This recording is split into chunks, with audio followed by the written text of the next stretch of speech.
Good evening, fellow morons. Welcome to Cops Week on this Monday night, where we have no football distractions with us, so we'll maybe even get Hunter's attention this week.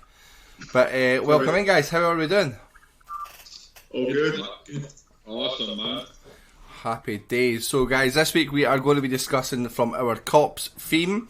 The winners of the Cops theme were Point Break and The Departed. Just before we go in to start giving a rundown about these movies themselves, I just want to take us back across to the leaderboard so we can have a look at what these movies are up against. Feel free to put in where you think these movies are going to land on the leaderboard as we take us through it.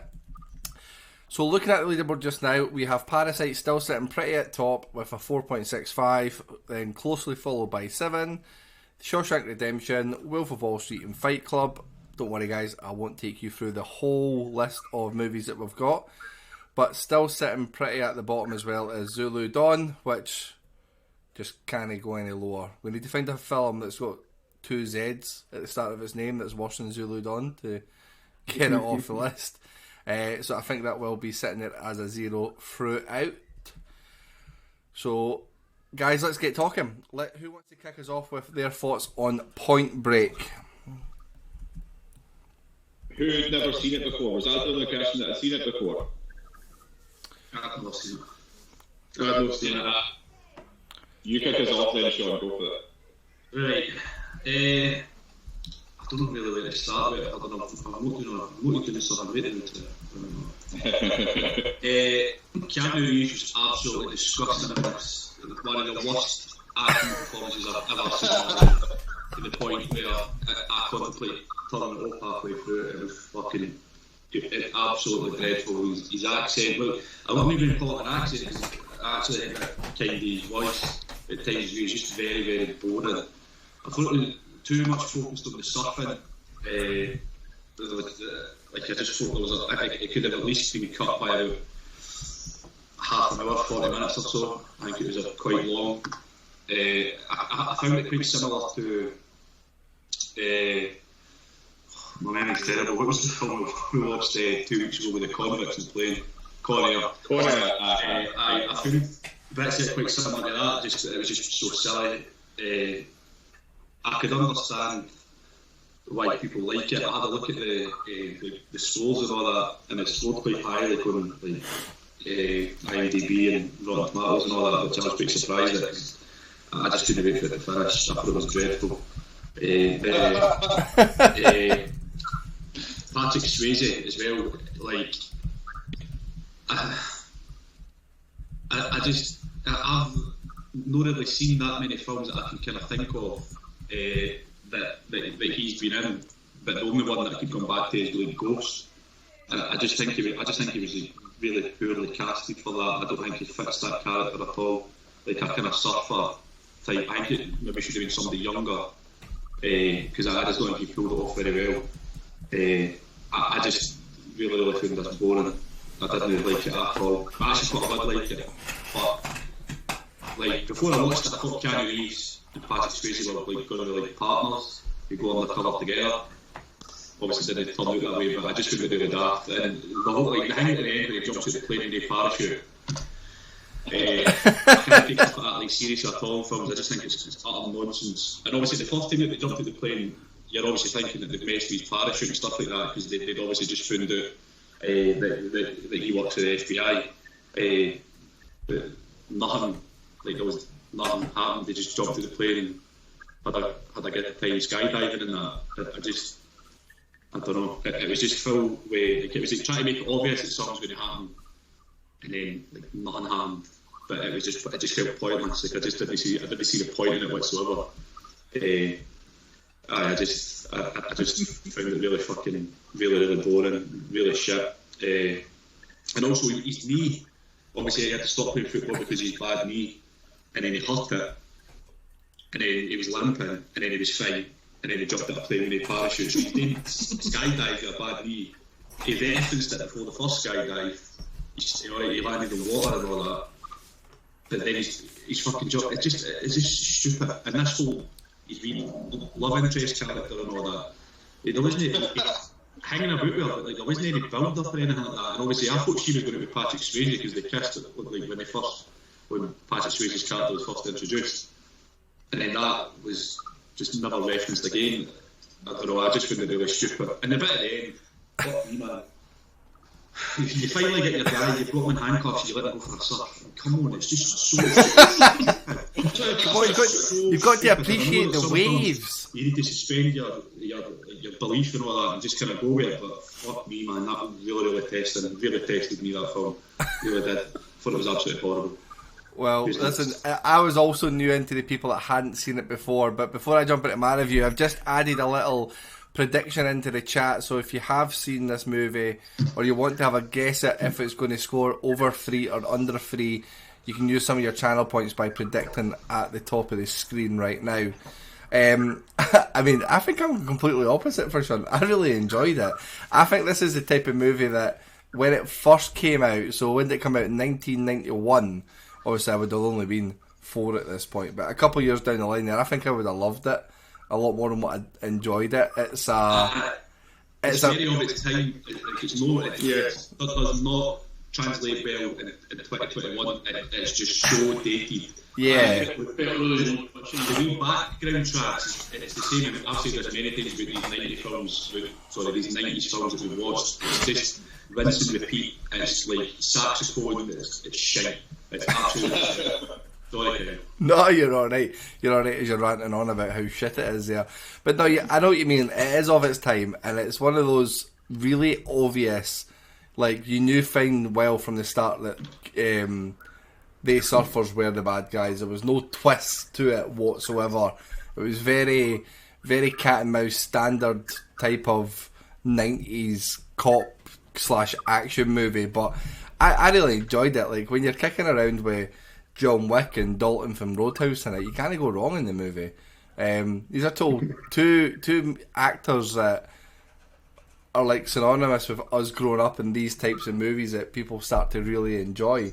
I tried to take some notes of it because there were so many references in it that I didn't know were from this. So the shooting scene, I know this came up in Hot Fuzz when we watched Hot Fuzz, where he rolls around, lies on his back and shoots up the way, and it's obviously like a good reference on there. But I was absolutely pissing myself because it's the first time I've heard this in a movie, the phrase young, dumb and fully cum. I do that as a note because I've heard that a million times but I had no idea where it ever come from. I have wrote down some notes. I wrote down the plane jump with no chute because I did.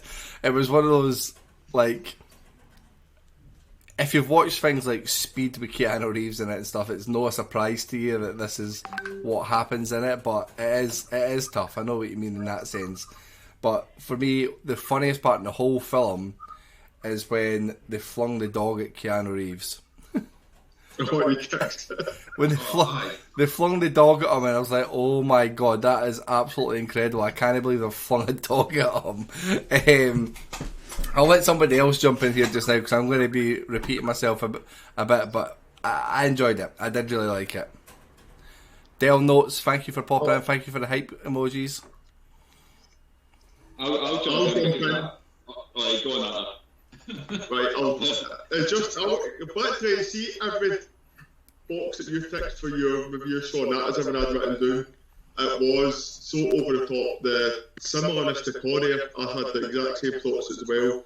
And I think if I had seen this possibly at the same age where I'd seen Connie, similar to you, Kyle, I think I would have enjoyed it, but it's just not for me now. And I feel bad because my missus loves it, and I think she's obviously seen it when she's young and she's not watched it again since. Like, there's just so much going on that it gets so over the top, and it was just if it just never happened. And I know it's a film, you've got to distinguish between reality and the make believe that's on this film, but Jesus Christ. And it's just so after that time as well, like that you've still got like as you was alluded to earlier, like the guitar, sax montages all the way through the film, which is just, it's been done. Leave it in the 80s. That time was done, and then the action as well. I I want to like it, but I can't. The cringe factor, some of the times, as we said, we just talked about how we all loved it with Connor, but again, I think the ship definitely sails with me waiting 30 years after it's released to watch it, and it's just not. How funny is it the fact that they realised they were surfers because the boy had a tan line? I was just going to say that. That's utterly ridiculous. I mean, where was it based again? Was it in LA? Is that right? Aye. Everybody's got a tan. It's funny there all the time. You tell me, Just leave it at what tan suffers. Fuck off. You've got to think of the technology and the cameras that they were using back then as well. How can you distinguish a tan line from some sort of green and black pixelated image? It's not that stupid. I mean, some guy at the FBI is getting paid 150 grand a year to basically to do that. Oh, it's a tan line, it must be surfers. And it's no switch there at all. To be fair at that point, like, everyone else at the FBI were slagging them off as well because they thought it was stupid. Do you mean, like, I think it was supposed to be stupid. But then it should have been wrong. And then there's the bit where they just go and start stealing folks' hair at the beach too. Like, what was that? What the fuck was that? That was good though. You're telling this guy that he's going to pull something out his ear. But it was quite funny. It was quite funny with how many stereotypical bits. Looking at the particles that they're finding in folks' hair, like, it just doesn't happen like that at all. No, I'll give you that. That was quite ridiculous, like, obviously. But obviously they paint this picture of everybody just being like really dumb, really stoned, like stoners. Mm-hmm. So it's like, just picture Daniel there with a surfboard, and this is it. He's not got a tan though, so they wouldn't have Nathan here. To be fair, he goes to perfect crime. You go and rob banks and nobody will suspect a thing. There you go. I'm somewhere in the middle, right? Because I was a kid and watched this when I was young. I think I was about 9 or 10 when I watched this, and I watched it because two folk with the Red Hot Chili Peppers in it. I don't know if you've noticed that. Anyway, that was why I watched it when I was young. And see, at the time I loved it because every movie was like this. Do you mean, like, see if we go back now, I worry about us if we get to watch Die Hard or something. Because see the way we're thinking now, we're going to be like, oh, this was stupid and that was stupid and that didn't make sense. But it is stupid though. It's fucking stupid. Like, there's so many things that don't make sense in this film. The biggest one for me that no one's mentioned, most of you have said most of what I've got written down, right? But he does nothing to cover the fact that he's an FBI agent. Like, he gets into a fight with those guys at the beach, and then he turns up to raid the house. So they've all seen him now. And everyone obviously knows, but he just goes back to the beach as if nothing's happened. Surely the whole point of being undercover is that other folk go and do that bit, and you stay in this. That's also chasing the boy with the president's mask on to the gas station and all that. Mm-hmm. And also that flamethrower. I mean, when he's at the petrol station, come on, man. I mean, what? It's just, why? Pointless, an absolute pointless part. Sorry, I need to stop talking because But see the thing you're saying though, when he's chasing them, they've got the masks on, right? But he knows who they are, and they know that he knows. So I don't know why they all still carrying on. So he goes to the skydive after that. The skydive. Genki knows though. Oh, he knows. Aye, he knows and they know. That's why he's aye, everybody fucking knows. And he's like, oh, let's go skydiving. And the whole point of the skydiving was just so that they could have another skydiving scene later on. Like, oh, we've already shown you that they like skydiving. Just 10 minutes of fucking skydiving. Well, do you know what's really funny? A lot of the trivia actually talks about that. So it talks about Patrick Swayze and his obsession with skydiving in real life, and that he badgered them into having skydiving as part of the film. He was an accomplished skydiver and he took part in the big skydiving scene at the end. He made a total of 55 jumps as well for this film. So he's obviously had an agenda and a lot of influence when he's went into that. But I think it's quite cool. It's one of those things. Fucking wanker. That's a wanker move. So see, like skydiving, change your film. So see things like skydiving and that, like, but again, try to put it in context. Like, back in the early 90s, if I was watching this, that would have been the coolest thing ever. Like, that would have been amazing. Well, like I said, I did like it at the time when I was a kid. So because of that, I remembered all these bits, so I kind of knew what to expect, and it doesn't age well. But then you forget 30 years is a long fucking time. Mm-hmm. Yeah. When we were kids, that's like us watching something for like the 60s and 70s. Like, that's weird, eh? Oh, didn't say that. Didn't say that. So, like, I'm trying to ignore those bits. Like, Keanu Reeves is a terrible actor in this show. Like, that I know Sean mentioned it, but he's so bad. Like, he doesn't. There's nothing believable about any single scene that he's in. His like, accent is ridiculous. Oh, I don't even know if it's an accent. It keeps changing all the way through it. Yeah, I thought that was his accent was different. I was like, have I just imagined this? But I'm glad you said that as well. I don't know if it was supposed to be that he had like one accent for when he was with the surfers and one accent for when he was like not. But I don't think it's activated that well. Till later on, but I thought, like, do you want me to go, Daniel, or you've got stuff? Yeah, I'm done with this. It's kind of quite a bit of it is similar. As like, I thought the storyline was ridiculous, and then also it seemed to start off really slow. Like, the first hour was basically just based on him suffering, like Sean had touched on. And then the bit as well that I was thinking is like, they made some sort of comment during the film saying that he was talking to his, I can't remember the guy's name, the one that was on the working with him, and he was making the point saying, I'm only learning surfing in my spare time. But that's what he did for the first hour, was go surfing. So it was as if, the way it was portrayed was as if he wasn't actually in the office working at all. The only scene we saw him in the office was when he was on the laptop finding out what this bird stayed and what her name was and everything. That's as much as his evidence was going in to try and catch folk at the start. He was like, he got her name and I remember it said like where she was from, if her parents had died and what charges she's had. That was the only thing he used to watch computer for, to try and get any detail. That was just.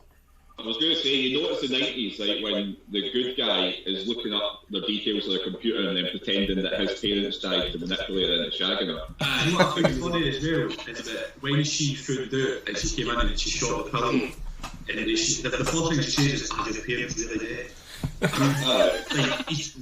he's a fucking FBI agent, but you're worried if his parents been dead. Come on, it's just so daft. The bit as well, Sean, that I'd taken down is like, she comes in and she's absolutely furious that he's lied to her about this stuff. And then 10 minutes later, she's been like, captured. But when she comes back and she's all so pleased to see him and everything, meanwhile, like half an hour before the film, she's ready to shoot him dead and that. That was that. Fired a gun at him. Like, I never feel it's better change once she's been captured and maybe that's something to calm down, but you then go and try and shoot somebody and then you're going to fall into their arms later on in the film. But he's a hero. It would make sense in some way, like, if it wasn't his fucking fault that she'd been captured. So, Jimmy lied to her and all that, and then he caused her to be captured. So why the fuck would she be happy afterwards? Man, it doesn't make any sense. I thought the stakeout as well, when the two of them were at that bank, that was stupid as well, because he just goes in and gets a sandwich and the other boy's just reading the paper. Do you know, like, you have somebody actually checking to see if they're turning up at the bank instead of being like, oh damn, we've missed them now. If it's this big a case they've been planning on for that long, you're like, nah, we better go and get a lunch first, and just no even bother having anybody looking at the... I think as it went on, I just kind of got to the stage, I was like, this is just obviously going to be a really stupid film. Where nothing really makes sense. So I did get into it more towards the end about the last strawberry where what's his name? Reeves was involved in it with him, but he was horrendous as we've talked about before. And then the ending, although Sean does agree with Sean in terms of it was ridiculous that it just lets him off the handcuffs. But that stage I was just kind of like, I knew it wasn't going to just be, oh, we're arresting, we'll take him away.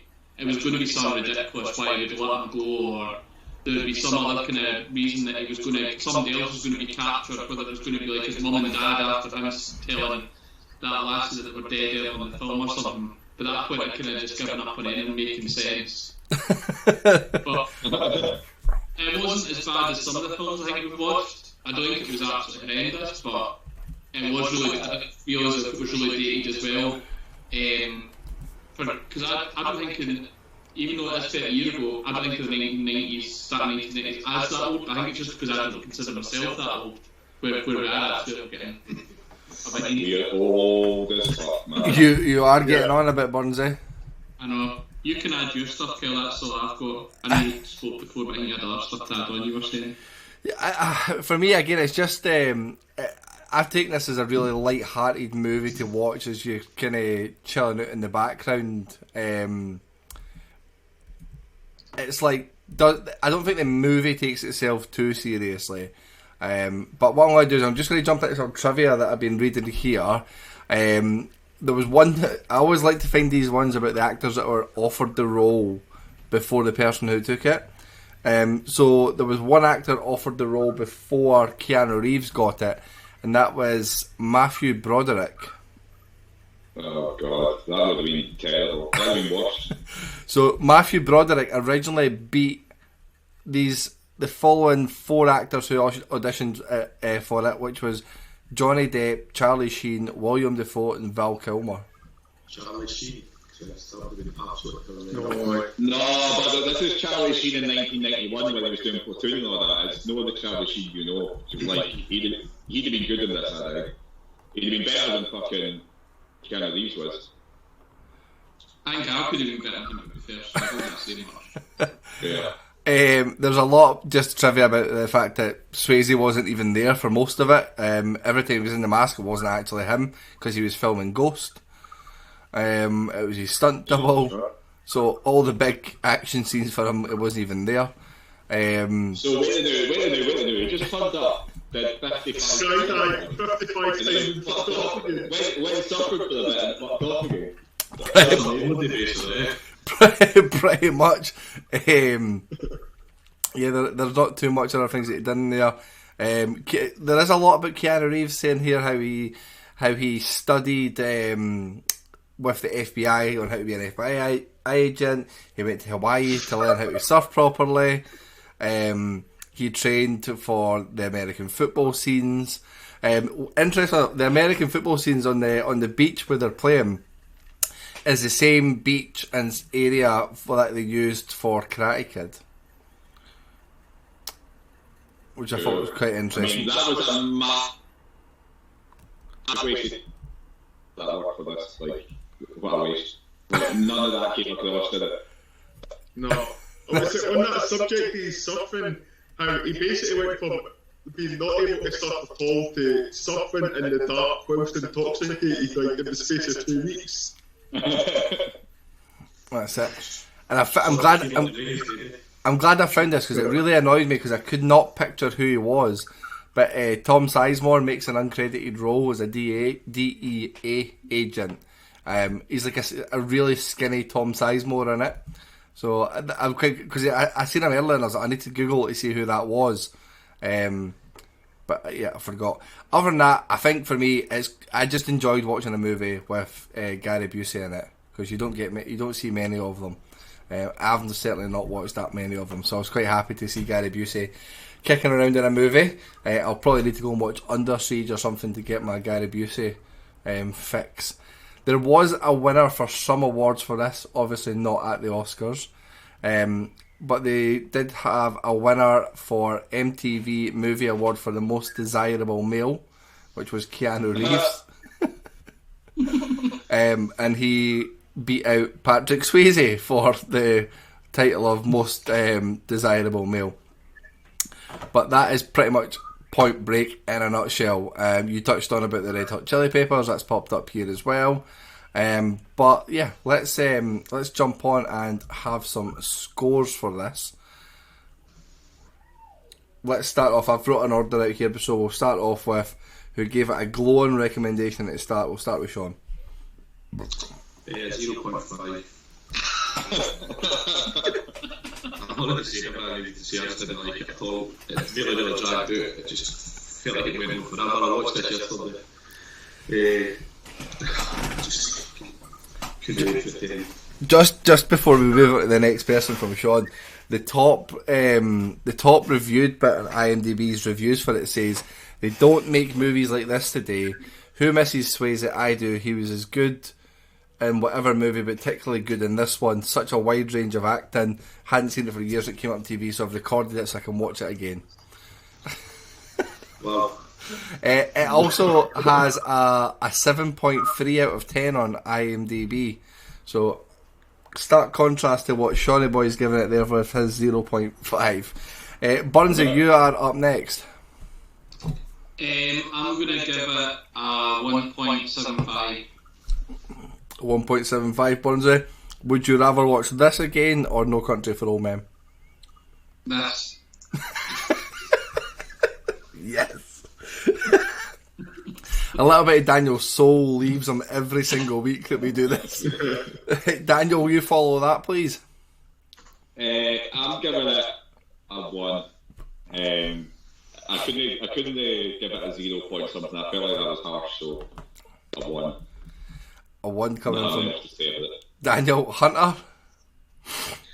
I'm probably going to get dumped for scoring this solo off my missus, but it's a 1.5 for me. A 1.5. Now, obviously, guys, it's me last year, and I do have the ability to see the full leaderboard, so it does give me a bit of context for when I score it. So I'm going to then give it a 2. So, Burnsy, give us the overall score, then I will talk about where it is going to be sitting on the leaderboard. That's a 1.35. So, a 1.35, just so you guys can have a little look at the leaderboard alongside me here as we look at it. Now, as you can see, a 1.35 sticks this right in between The Ballad of Buster Scruggs and National Treasure. So, some of the movies that are rated above this are Pet Sematary, The Five Bloods, Bridge of Spies, Glory, Boyhood. All of those movies I would much rather watch Point Break than these. Fear and Loathing just coming down slightly below it at a 1. So 1.3. Wait. I think I want to change my score now. Can I change my score? Nope. How controversial is that? Scores are in. This is why I like to go last when it comes to giving the score, so I can give the context about the leaderboard itself. So we could maybe have a session at some point where we review our reviews and see what we would score or rank our own leaderboards, because I do think there would be some controversial upbringings in that. But guys, I think that is a good point for us to move. That's half an hour of talking about Point Break, which was probably more enjoyable than watching how long was the movie? 2 hours and 2 minutes. Geez, probably one of the longer ones as well. I should feel like 4. But I think we should jump across then and let's see the worst film out of the 2 that we picked this week. Let's start talking about The Departed. So just before we jump into this here, I'll give a little bit of a brief overview of The Departed. So for 2 hours and 31 minutes of your time, you'll get a story of an undercover cop and a mole, and the police attempt to identify each other whilst infiltrating an Irish gang in South Boston. Out in 2006, directed by Martin Scorsese, and it has an absolutely stellar cast that I'm sure we'll jump into and talk about. But I want to hear from Burnsy first. Alright. I really enjoyed it. It's the first time I'd seen it. I did think I'd watched it before, but after I've watched it, it clearly wasn't the same film I was thinking of. I thought all the main characters were really good. I thought Matt Damon, Jack Nicholson and DiCaprio were really good throughout it. When it started, it gave you like a brief introduction where he was obviously a young guy, which I thought was quite good because it gave you a bit of the background as to how the story progressed after that point. I thought DiCaprio in his role is like I liked how he was sort of portraying, how he managed to portray how being undercover was going to affect his like mental state when obviously he goes to see the woman who he talks about his emotions with, etc. I thought that Jack Nicholson was probably the best character for me. I thought he played, although he wasn't really, maybe not one of the main characters, it was probably obviously Matt Damon and DiCaprio, the 2 main characters of the film. I thought he was really good. What else? Where it obviously progressed and Matt Damon realises as an FBI informant is it was interesting to see how his thoughts just completely changed at that point. Like, he's obviously had all this background to helping him and being on basically helping what's his name? Forgot again. Jack Nicholson. Helping Jack Nicholson, sorry. And being able to do all these dodgy dealings, etc. The only thing that it did, they only really seemed to concentrate on two sort of deals throughout the film. It was like the microprocessors and then the cocaine, I think. Whereas I felt it maybe could have had a few more deals in the middle of it, instead of just having all the microprocessors that was done behind their backs, because they got the tip off, and then there was a cocaine deal at the end where they obviously caught them. I thought as well where they were in the theatre and Jack Nicholson meets up with DiCaprio and gives him the envelope to do all the sort of background checks, and then where Matt Damon and DiCaprio are obviously they're following each other. I thought that was like edge of the seat stuff. I thought because you were just you thought that was, to me, I thought that was going to be the point of the meeting, and there was going to be one of them was going to die basically. Whereas the bit where he'd obviously Matt Damon turns the corner and ends up killing this random stranger by mistake, I thought that was quite a swerve for me. And then the other bits is like, see how I'm assuming you think the same as me in terms of the when the woman gives, well, she says that she was pregnant. I'm assuming you think the same as me, and that it's not DiCaprio who's the father. Sorry, it's not Matt's father. Sorry, I think it's DiCaprio who's the father. I'm the same with that, yeah.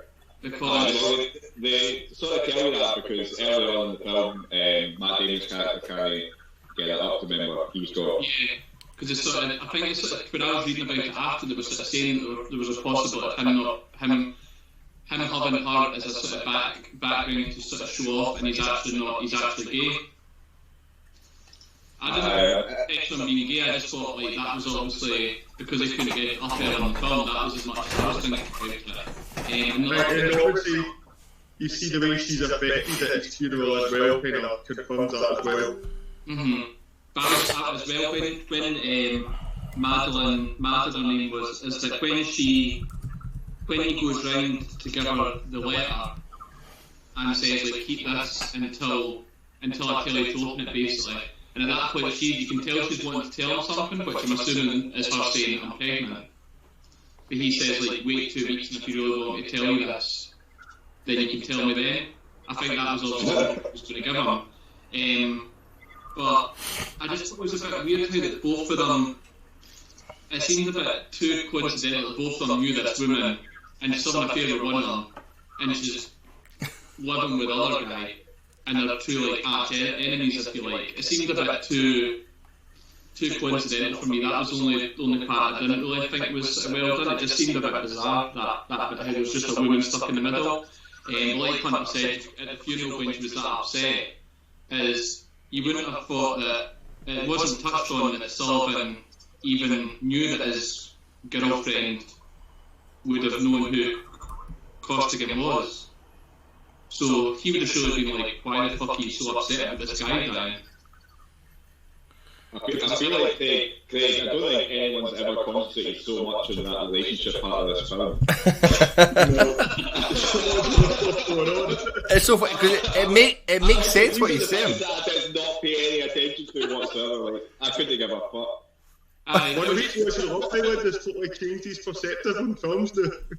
It was just more because it was like that was a question, whereas the rest of it all like flowed really well and made sense. I was just trying to think of stuff that I actually had questions about, like the pregnancy bit and the bit how they both knew this woman but didn't know each other until like 3/4 of the way through the film, and she's obviously the only one that knows both at that point. In terms of like all the stuff, I'm not usually a fan of where there's like a lot of fight scenes and all that kind of stuff. Although there was quite a lot throughout it wasn't too much, and it wasn't as if they were really long-winded. It was kind of quite snappy in terms of like they would have a scene, somebody might get shot, then they would move on to it really quickly, and there'd be a lot of behind the scenes stuff that would lead to the next part of when there was like a deal going on or whatever, which I thought worked well as well. So no, it was definitely one of the better films that I've watched. I think it was maybe not. I think again because it's one of these films that's been bigged up by yourselves, is it wasn't like the best film. But I think that was partly because I was going in expecting a masterpiece, which it was close to being, but not top of the films that we've seen so far. And I know we've spoke a lot about outside of this about this movie in terms of it being an extremely overrated movie, and you've probably just described that quite well, Burns. That you've came in with a big expectation and it's not quite lived up to it, although there is a lot of really good redeeming parts of it, because it falls into that category for me of an enjoyable movie to watch that you could probably re-watch several times, but you would never find it in the top of anyone's list really, although it has been like really, really successful, because it's quite clever though. It is a clever movie, but the way that fact that you've got two different people are trying to find each other, it's like everyone's the complete opposites. Jack Nicholson's character is probably the best for me in it. He's actually fucking hilarious, but he's so out there and blasé and confident because he knows that he's untouchable, because he's the real rat out of them all, isn't he? I was going to say, when you touched on that, is that I thought the Matt Damon and DiCaprio's character, although they're opposite, they're kind of that. There's so much opposite. There's kind of links between them being the same in terms of both of them are rats basically, and although it's like one's working for each side. Mm-hmm. So to the extent I was thinking more they were actually similar because they were. One of the things in the trivia says that they're the two sides of the same coin, basically. Yeah, aye, that's the whole. That's a bad way to explain it than what I was trying to do. Aye. That's how I've always seen the whole like main sort of story, like the main point of this film, the main arc, is the fact that those two are just opposite sides of the same thing. They're basically getting fucked over by the same thing, opposite sides of the same thing. Mm-hmm. Two sides of the same coin, you might say. There we go. Right, but again, I'm just going to jump back in again. For me, this is probably one of the, looking at the list of movies and stuff that we've got, like this is, we've seen at least 10 to 15 movies probably that I've enjoyed more than this. This is a movie that falls into that category of everyone's supposed to like it.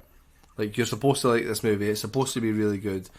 People tell you how great it is all the time. And for me, it just doesn't do that. Like, it's the same when you think of movies like The Irishman got a lot of hype about being great and it's fucking god awful. This isn't in that category, but it's in the category of like, like without to piss people off, I'd probably stick it in there with things like Con Air because it's an enjoyable movie to watch, but it's not great. Like you didn't sit and give your full attention to this. This is a movie you can watch while you're playing FIFA. It's like I'm actually with the stuff you just said about that first film and what you're saying about it. I would watch Point Break over this. Shut up, Kel. Honestly, how do we remove him? How can you would give him more attention than this? Point Break's more enjoyable, and I've only seen that once. But surely you need to concentrate on this a lot more than Point Break for a start. Good to be, mate. I've seen this movie a couple of times because it's one of those ones where I'm constantly telling it's great, and I go back to watch it to see what I'm missing. Like, because I might not understand. You know, sometimes that's okay. But I just, like I say, I'll go back and watch it, and it just isn't what it's drummed up to be in my eyes. But I think we've got two boys here chomping at the bit to defend it to the hilt. Because it's funny watching it from my side. It's funny watching it from my side here because I see the head shaking and the face and the hands and stuff there. Go on, Hunter. You've been chomping. Right. First of all, how good this film is. Right. Well, I'll give you credence to some of it. It does lose a little bit the more I've watched it, but I still don't. At the point where I'm not enjoying it, is what you're suggesting that you are. Like, the opening monologue, that Rolling Stones track, it just fits so perfect, and it's just a great start to the film. You get the background of the characters, and then it develops up to there. I kind of touched on it, we were saying that the two sides of the same coin, but it's like, so you've got the boy from the project you'd expect to be the dirty cop, but he's not, he's actually some genius, and then you've got the wee boy who came from the good background in the middle class home, and he's the one that gets lured in to be the dirty cop, and as you said, then you've got one infiltrating one side, one of the police. It's just so well thought of, it's well acted through. Even Daniel's favourite, Mark Wahlberg, must get some kudos for this one, because he gets to play that comedic side which suits him well, and then he's got very little very serious acting, which is why I think he fits in perfect for this. And I love the way that also how it must have been one of the first films I think possibly from my memory growing up and loving so much, where no character is safe. It's not like you're acting, oh, he's the good guy, so he's got to live to the end. There's no one that's safe in it at all, which I was a good shock factor, but again, you only get that enjoyment the first time you see it, but it's still good watching it build up and the story develop to get to the points, even though you know it's coming. And you've got that end scene with just the wee rat crawling along the window. Oh, it's just so good. I don't see it at all. Sean, I'll let you jump in there while Hunter regains his composure. Like Hunter said, the only kind of thing that I would say is that, like, and it can be said for any film, is like the number of times you watch it, it is going to, do you know what I mean? It's not going to excite you as much as it did the last time. It's just natural. It's the same with any film. Like, if you took your favourite film ever and you watched it like once every 6 months, it's going to lose that kind of feeling about it. Like, I'll probably not watch this for another good couple of years just because I've kind of seen it maybe like 3 or 4 times. I'll probably watch Moneyball again tomorrow or something. It's one of those films that you always find on like TV as well. It's always on at least maybe twice a year, just kind of scroll through the channels, and I've watched it for like the start of like different bits and stuff like that. But like, it is just absolutely brilliant. Like, it's the best soundtrack in a film ever. Like, there's nothing that tops it for me soundtrack wise. It's absolutely brilliant. And actually, I noticed, I picked up on one that I didn't ever realise, Baby Blue in it as well, which brings a tear to my eye because of Breaking Bad. And I actually never knew that was in it until I watched it the other day. But it's just, like, the cast is brilliant. Absolutely slot Mark Wahlberg when we had, I can't remember the film we watched with him recently. But like, that's he would never pick a better performance than that for me. That's what he's best at. As you say, he's got that comedic kind of side to his character, but he's also just like kind of a bit of a dick. But he's just very, very good.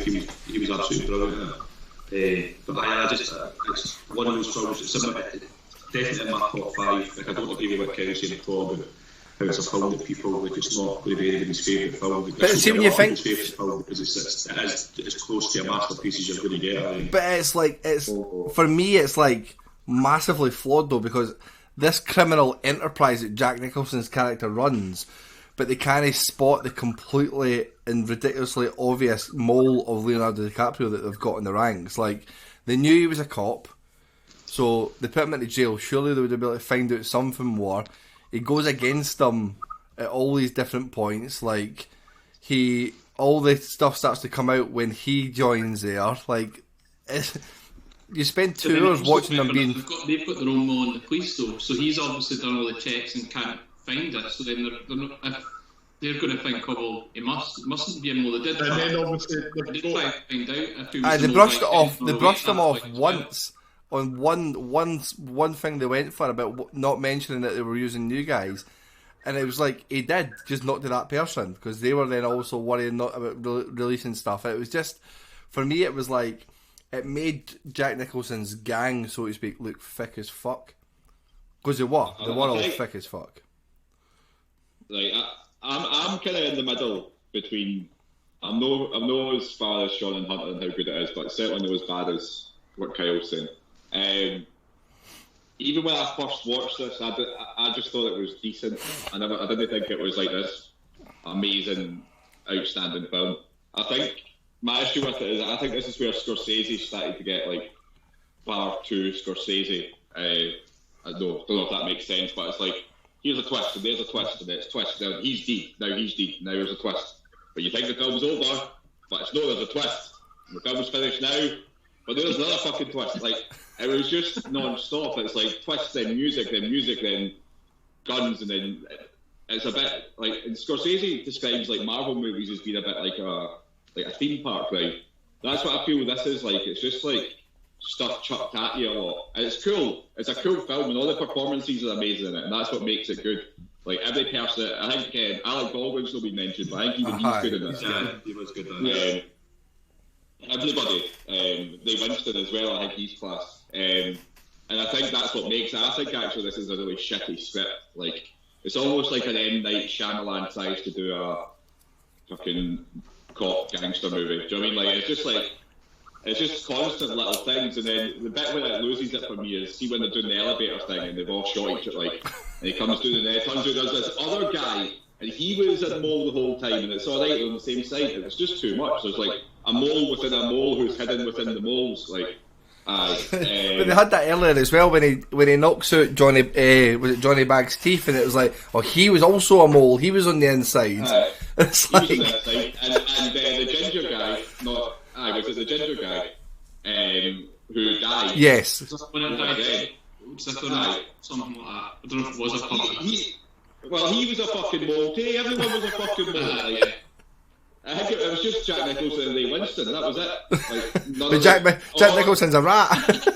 Aye, exactly. The rest of the gang all worked for the police, and everyone in the police worked for fucking Jack Nicholson. Stupid. But, aye, so it's good. I like the soundtrack. It's good fun to watch. Like, I'd say it's fun rather than great. I don't think it's amazing. Well, lots of the trivia and all that kind of stuff alludes to the fact that it's obviously a remake from the Hong Kong movie Internal Affairs, and how Internal Affairs is a much better movie. Like, just looking at some other reviews from people here saying that you don't watch Internal Affairs if you think this movie's great, basically. But no, I want to hear more from Sean Hunter. Just talk to us more about why you like it so much, because I'm in that bracket that Daniel said there. The acting's really good, so I know we shat all over Wahlberg about how Wahlberg isn't Matt Damon, but I thought Wahlberg was better in this movie. Damon was really, really good. There isn't anybody who's particularly shite in it, because they're all very good. But I just think it's such a poorly done storyline that it's just fully like little holes. I'm not one that particularly notices soundtracks other than The Wanderer anyway, so I couldn't even tell you what songs were getting played at any points throughout the movies. So I kind of really relate to that, but it's just like, it's not enjoyable. Like, it's that mind-numbing movie for me. I don't see why there's so much hype about it. I think you're a little bit harsh, to be fair, Ken. I think you're definitely. I think you're trying to be a mad guy, you know. I'm not going to give you what you want. I'm on the inside, and then on the inside again, then again somebody else also on the inside. You're just a rat trying to confess to some information. I'm not going to dance to your tune yet. Move on, please. I'll have a little gander at some trivia while you gentlemen just discuss more points of this movie. Tell us, who was your favourite character in it and why? Well, I already said like that. Obviously, you've got the obvious ones like DiCaprio's my favourite actor. I could, let's say, watch him make dinner or sleep, whatever. I think he's absolutely tremendous. But Mark Wahlberg, I think for the training that I gave him for the fighter, I thought he was really, really good. And this is just what he's good at. I just thought he was brilliant.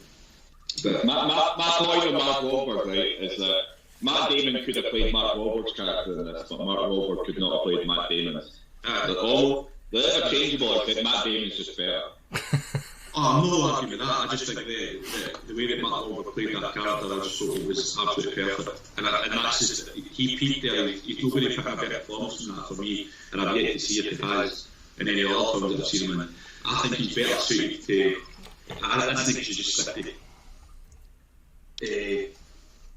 comedians like Will Ferrell and stuff like that, or fucking Ted the Bear, whatever. I don't think I can't take him seriously in any like serious drama or anything like that, like the Fighter, or just another one. Or maybe the Party that he was just getting. No, but he was just very good in this. I'm not saying that, it's absolutely brilliant, but again, it's just that he never ever put a better performance than that, and I don't think he has, to my knowledge anyway. That I've seen. You need to watch him in Basketball Diaries. He's brilliant in Basketball Diaries. Wait till we watch the half of it. You get a performance there. Right. I'll say my favourite character in this is Jack Nicholson, just for the line, "Don't get up to your mum." I thought that was fucking class. Oh jeez. Yeah. I think I already touched it when I said my initial stuff. I thought Jack Nicholson was the best one for me, but I think that's partly because we've seen quite a lot of DiCaprio and Matt Damon films before, whereas I think this is maybe the first or second one that I've seen Jack Nicholson in. And I thought his character, he played it really well throughout, to be honest. Have we had Matt Damon before?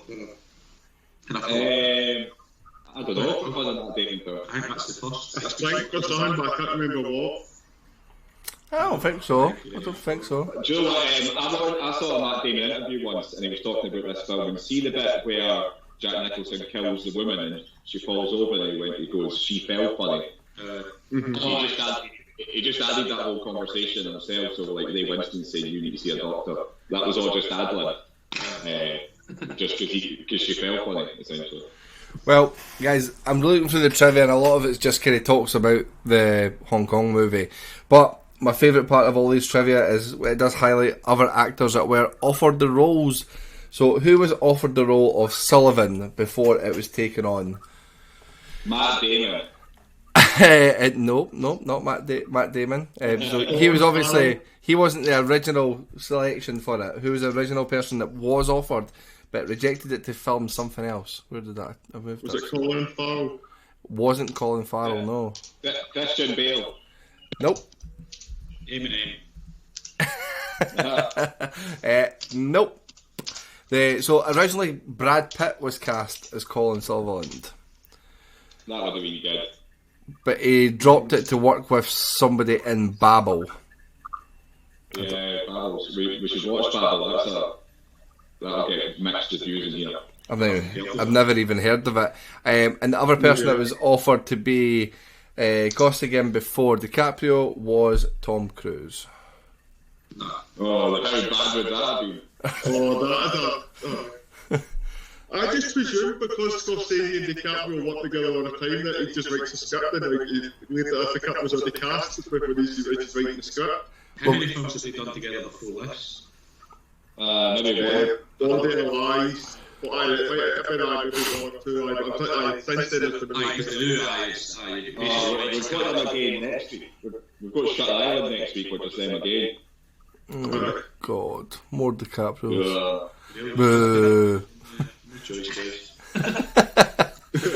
Listen, I wanted Sleeping with the Enemy. Or The Happening. The Happening would have taken my fancy more than that. But when it comes to like, so Matt Damon's character, DiCaprio's character, and the other one that was offered out to other people was Madeline's character. So that was offered out to Kate Winslet, Emily Blunt, Hilary Swank, and Jennifer Aniston before it went to Vera Farmiga. I don't think her character didn't really matter for me at all in the whole thing. No. Bungie loved her. Who's his baby? I've seen this film about 6 times, right, and until tonight I've never thought, whose is the baby? It never crossed my fucking mind. Burnsies went deep into the psychology of her. But yeah, of course, so we touched on some of the awards that this movie did win. So it did win the Oscar for Best Motion Picture of the Year. It beat the movies Letters from Iwo Jima, The Queen, Little Miss Sunshine, and Babel. All movies that I have no idea. Leonardo DiCaprio was nominated for Best Performance by an Actor, but not for this movie. It was for Blood Diamond. Blood Diamond is a very, very good film. The only actor nominated for Oscar out of all the top actors that we've already discussed in there, was Mark Wahlberg as a best performance by an actor in a supporting role. He should have ended the game. He didn't. No, he didn't get that. That's an absolute. He was up I don't even know who again. did get it. He went to Alan Arkin for Little Miss Sunshine. Never seen it, so I can't comment there. But like I say, it did win. So best motion picture, it won best achievement in directing by Scorsese, best writing from an adapted screenplay, and best achievement in film editing. So obviously it has been successful by the real morons that enjoy this movie. And when it comes to it being marked on IMDb, it is 45th on IMDb's top rated movies with an 8.5 out of 10. So I think it's time that we start off with Sean again to give us his score of this. I will give it. For me, it's a 4.25. It is one of my favourite films to watch. I just love it. So I'll give it a 4.25. Strong score. A strong score then. So I'm going to go directly after you, Sean, just to ruin the mood. And I'm going to say that I'm going to score it at a 2.5.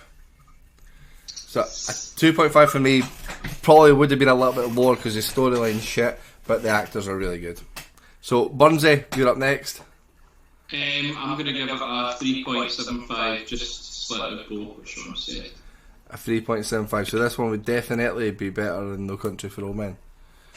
By far. By far. I think I agree that thing. Daniel? I'm giving this a 3.5. I think it's decent, it's good. It's not like Sean said it was in his top 5 movies ever. Like, I don't get that. It's not that for me.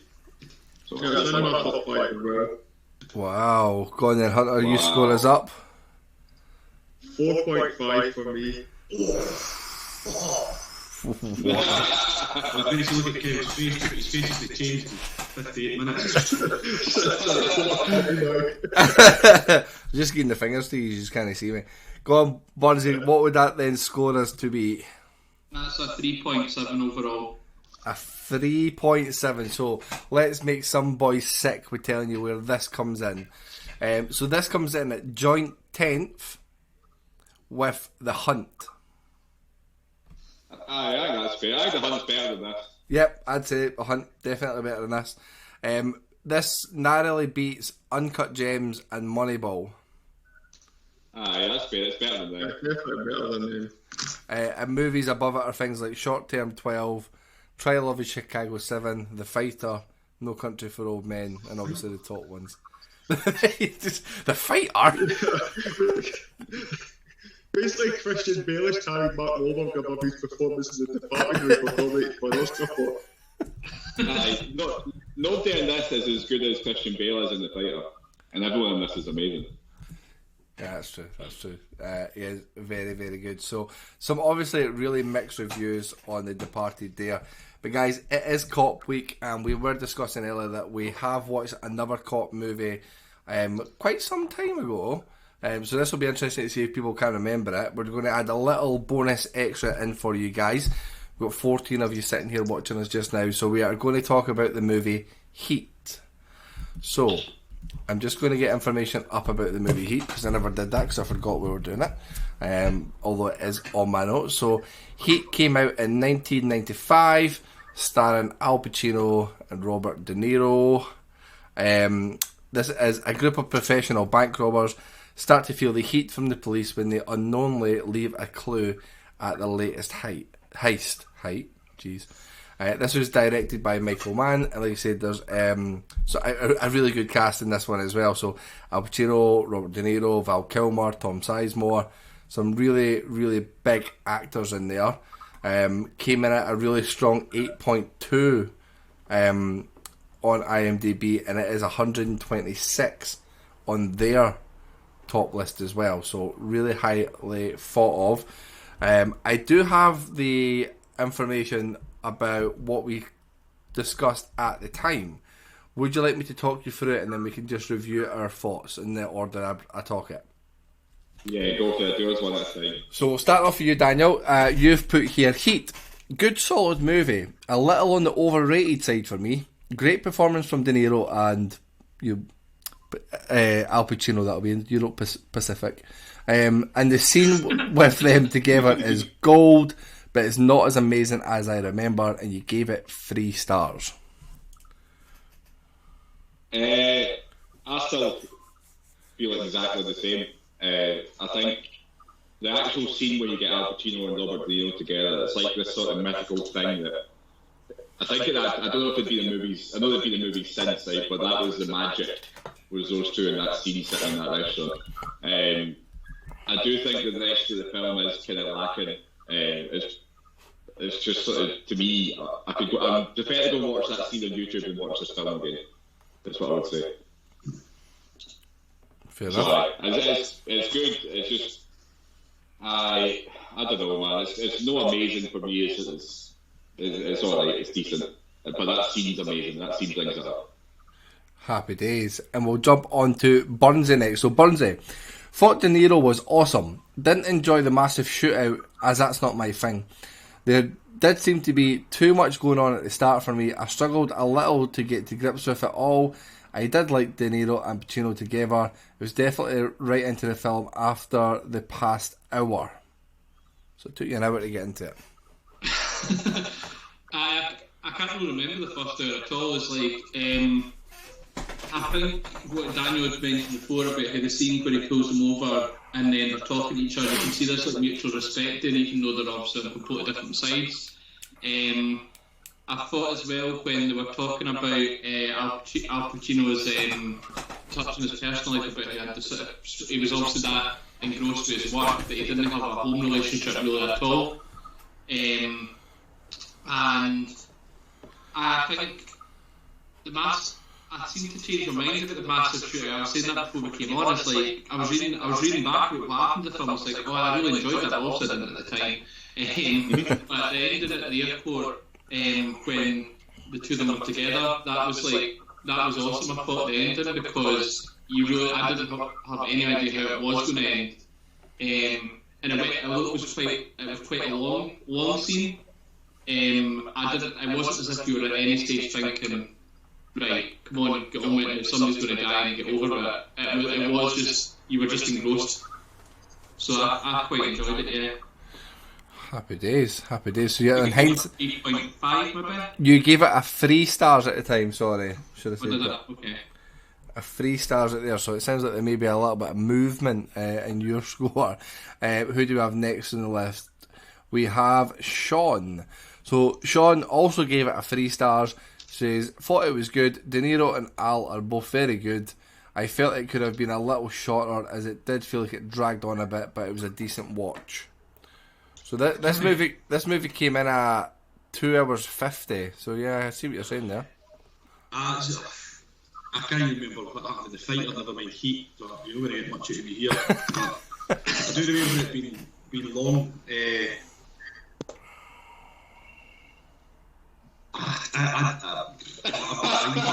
Honestly, I can't remember. I think that's a good enough assessment. It was fucking long. To be honest, it was 2 hours 50 minutes, to be honest. There's no... What I will say is there's no many films that go for that length that will capture my attention. Obviously, this wasn't one of them. I'm sorry, I can't... I'm not going to add any value here, so we can just move on to Hunter. Absolutely, I can't. I don't know what to add there. Well, you also gave it a 3 stars as well. So Hunter, so you've put, don't get me wrong, the acting of De Niro and Pacino at times is excellent. However, I don't think it's aged well. At the time was probably a great. However, action movies have moved on so much since then. 3 stars.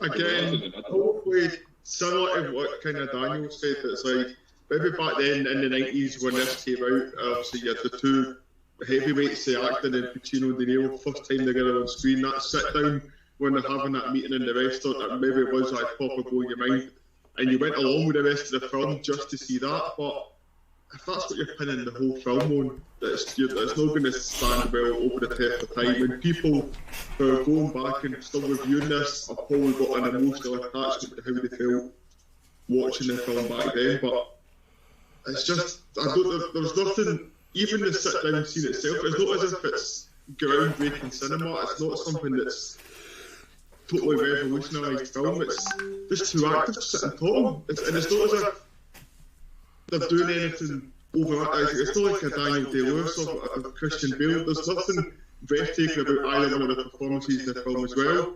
However, the movie was enough to keep you interested in the story throughout, but I don't understand how it was hyped up to the level that it was. I think the nostalgia's got a long part to play in it, and just to read out my review at the time, so obviously you give it a 3 stars as well. I actually gave this one a 4 stars at the time, and I've put here, thought it was excellent, always really enjoyed this movie, and nostalgia's prob making this a star too high, but I did really enjoy it. Yes, the shootout scenes were were a bit long-winded and drawn out, but I enjoyed it. Now, I remember when we watched this film, I just bought a new telly, so I just set my new telly up, and this was the first thing I watched on it. And I was like engrossed in this buzz that I'd got a new telly, and it's probably made me a lot happier. But for me, it's not as high as a 4 star. Definitely not as high as a 4 star. So I would probably bring this down to the 3.5, slightly higher than what everyone else has said so far with the 3 star. And we'll come back to you in a wee second to find out what your thoughts are now. But it is an enjoyable movie. It's one of those movies. I'd imagine I'd think they're similar to things like Point Break or something, where the nostalgia makes it much better than what it is when you watch it after you've watched better movies. Because we've definitely watched better movies, and when I'm looking at the leaderboard and seeing some of the things that don't quite make a 4 star, and there's a good 5 to 6, in fact, probably a good 10 movies that are better than this one for me. Just before we go and get some of the other reviews, my favourite part of trivia popping up again. Interesting one here. Who would so someone was originally signed to play the role that Val Kilmer got, but they then got removed because Val Kilmer made time in his schedule whilst filming Batman Forever. So Kilmer was original choice, couldn't do it, so they cast someone else, but then they booted him out. Go on, give us your thoughts. Who would that member be? Bear in mind this is in 1995. Oh, 95. Keanu Reeves. Ding, ding, ding. Is it Keanu Reeves? Keanu Reeves. I thought I was giving a clue. We were trying to give the timeline there, but Keanu Reeves was originally cast to play him, which would have been better than Val Kilmer, because Val Kilmer's fucking awesome. They're basically equally wooden, like they're two very wooden actors. Like. Yeah, and they say there was also a bit here that John Voight played the character of Nate. He based that on the real life criminal Edward Bunker, who also, interestingly enough, Edward Bunker played Mr. Blue in Reservoir Dogs. So, Right. Reservoir Dogs is a much better film than these. Go watch that instead, guys. Just give us a quick rundown. What would you give Heat a score nowadays, Sean? I'm going to stick him a 3. 3. Because I can't remember a fucking thing. Burns it. So I'll stick with that. I'm going to increase it to 3.25 just to be awkward. 3.25 for Burnsy. Daniel? Based on the table and what we've seen since, I'm putting it down to a 2.5. A 2.5 for Daniel. Hunter? I'll counteract Burnsy's increase of 0.25 by decreasing mine by 0.25. Well, and I'm still going to score it higher than you. I'm going to score it slightly higher than Burnsy at 3.5. Again, just it's a nostalgia fest for me, that one. What does that then score us to be, Burnsy? Bang on 3. Bang on. Exactly where we would have been anyway if we had the organ up and down. But at least we're open to move on our opinions. So for 3, this actually puts this. I want to take mine down now because of what it puts it just in front. I want to drop it. It puts it in front of The Wanderers. Well, you didn't let me change mine earlier, so fuck you. Listen, I think it's better than the Wanderers anyway. So. I'm in control of this. I like the Wanderers better than this too. I like the Wanderers better than this, but it's only slightly behind Room and Con Air.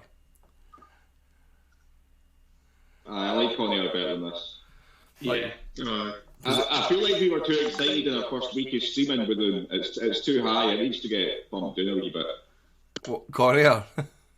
No, Room, because Room. I think that was our first week streaming, was it not? Maybe. I like Room. I think it was. Room's class, man. Room's class. Anyway, guys, that does then bring us up to the end of this week's stream when it comes to these movies. So Point Break came in at a sadly low 1.35. Someone bringing us down to a 0.5 was one of the lowest scores we've had across all movies. I want to see you've scored Mega Shark versus Colossus higher than that, Sean. Well, that was before the stream, so that would probably be on par or maybe a fraction less. I'm not giving. It's going to be, as I said, the only thing that will get a 0 again will be just the original Zulu. or when we go, or when we get my choice and I make us watch Zulu Dawn again. The Departed then came in at a very generous 3.7. Other morons will think that is a lot lower than what it should be. And then a quick whistle stop tour over Heat, which came in at a 3. So what we are going to do is jump on and show you what we have got planned in for next week. So the movies that we have got planned in for next week were selected once again by the Instagram account. Information is at the bottom of where you can find us on Instagram. We are slowly coming up to 900 followers. I think we're about 18 away. So please go on and give that a follow if you haven't already. The Twitch stream took a big bump up in followers recently as well, so we're up to 165. So again, thank you very much for your support. But we have got, sadly, another Leonardo DiCaprio movie in Shutter Island. Shutter Island knocked out some incredibly good movies on the Instagram account, which was very depressing. Some really big hitters missing there.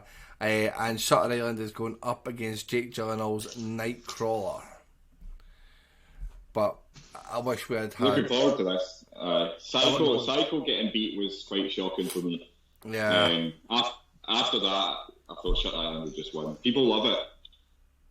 Oh, it's actually going to be interesting because I have watched Shutter Island recently, but I'm going to watch it again because it's probably one of those movies where you do need to pay real attention to.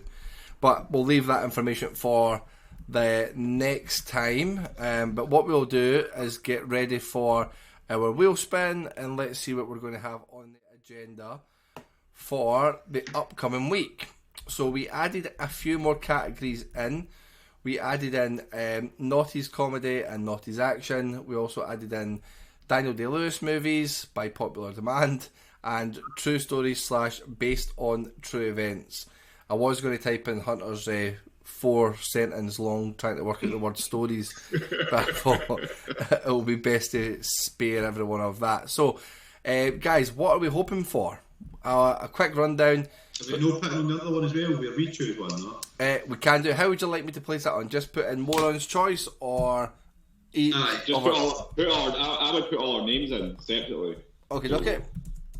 But it's up to you guys. No, that's good. I'm happy with that. Sure. And then what I'll do is I will shuffle the list a couple of times, so it's all shuffling. And here we go. Wheel is spinning. I've not even asked you what ones you're hoping for now. I've just went and spun it. We're all hoping for ourselves now. Yeah. Oh, I'm quite looking forward to this one. I think this one will be absolutely fantastic. We have got 90s comedy. Oh, okay. I'm looking forward to getting the list together. 90s comedy. So we will again, of course, source the movies through Amazon Prime, Netflix and Disney. If you have any suggestions at all, please pop onto our Instagram account, drop a little message, drop a comment, let us know what you're thinking, and we will get the top 60 movies that we decide, and then you can choose what we're going to be watching. Kyle, Naked Gun 2.5 going back on. Campaign's coming out, mate. Campaign is coming out. What Police Academy came out in the 90s? We'll get that on. 12 or something. Police Academy 12, we'll have that on the list. But guys, I think that is a really good point for us to finish up at this spot. Right now, we have got 2 movies to watch this week, so the Shutter Island and Nightcrawler. So we look forward to speaking to you all next Monday. So thank you very much and have a nice night. Take care. Bye. Bye.